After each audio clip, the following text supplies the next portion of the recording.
Assalamualaikum warahmatullahi wabarakatuh. Waalaikumsalam warahmatullahi wabarakatuh. Okay, we from group one would like to present the result of the bioprocess quiz with the title Cheese Industry. Okay, let me introduce myself. My name Muhammad Renaldi Munandar, NPM 207340022, and my friend. My name is Alin Novia, NPM 2073404. I am Inka Christine, NPM 207341010. My name is Mutiara Melesa Fitri, NPM 207340024. Baik, slide pertama akan dibacakan oleh Saudari Inka. Baik, di sini saya akan membacakan sejarah keju. Keju adalah makanan kuno yang sudah diproduksi sejak zaman prasejarah, walaupun tidak ada bukti pasti kapan pembuatan keju pertama kali dilakukan. Masyarakat prasejarah mulai meninggalkan gaya hidup nomaden dan beralih menjadi beternak kambing, domba maupun sapi. Dengan beternak, masyarakat mulai mengenal susu dan kegunaannya.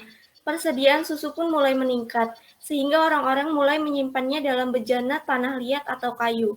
Karena kebersihan yang kurang, terkena sinar matahari secara langsung atau terkena panas dari api, maka susu dalam bejana tersebut menjadi asam dan kental.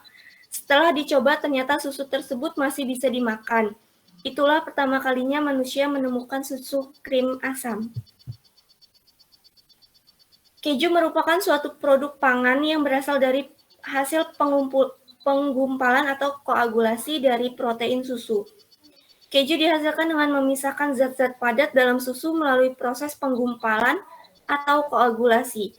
Proses pengentalan ini dilakukan dengan bantuan bakteri atau enzim tertentu yang disebut rennet.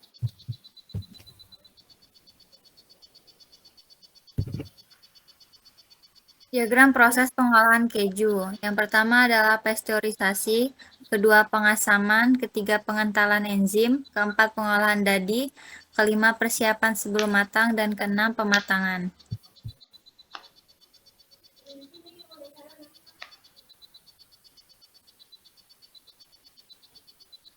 Pasteurisasi yaitu langkah pemanasan susu bertujuan untuk menciptakan kondisi optimum produksi dan membunuh bakteri patogen dalam susu.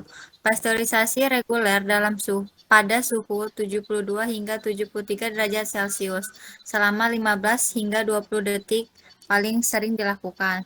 2. Pengasaman yaitu langkah pemberian kultur bakteri asam laktat. Bakteri tersebut memakan laktosa pada susu dan merubahnya menjadi asam laktat. Saat tingkat keasaman meningkat, zat-zat padat dalam susu menggumpal dan membentuk dadi. 3. Pengentalan enzim. Pada proses ini ditambahkan rennet.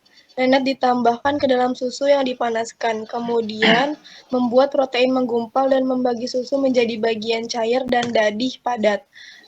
Rennet pada proses ini akan mengubah gula dalam susu menjadi asam dan protein yang ada menjadi dadih. 4.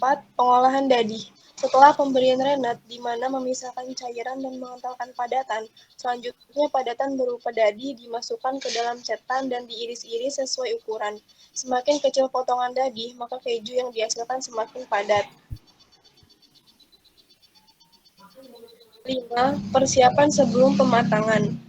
Pada tahap ini dilakukan proses pencetakan, penekanan, dan pengasinan. Pencetakan dilakukan pada saat dadi mencapai ukuran optimum. Setelah dicetak, keju harus masuk ke dalam proses penekanan untuk mendapatkan tingkat kekerasan yang diinginkan. Proses selanjutnya yaitu pengasinan atau pemberian garam yang bertujuan untuk proses pematangan. Yang keenam ada pematangan. Pematangan atau refining adalah proses untuk mengubah dadi segar menjadi keju. Pematangan disebabkan oleh bakteri atau jamur tertentu yang digunakan pada proses produksi. Selama proses pematangan, keju dijaga agar berada pada temperatur dan tingkat kelembaban tertentu hingga keju siap dimakan.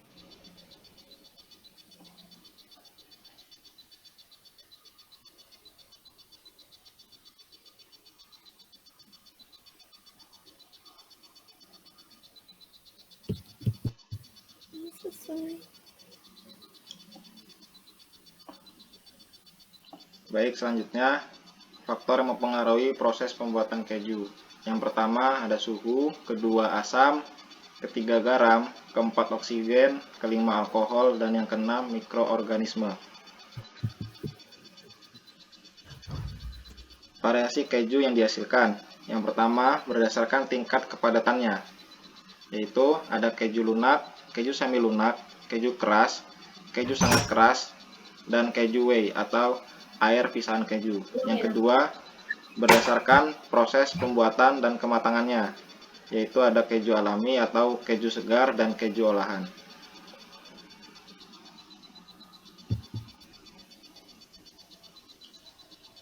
Baik, ini ada variasi merek keju di industri.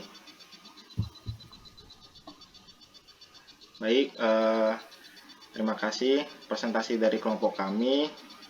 Lebih kurangnya mohon maaf. Kami akhiri. Wassalamualaikum warahmatullahi wabarakatuh. Waalaikumsalam warahmatullahi wabarakatuh.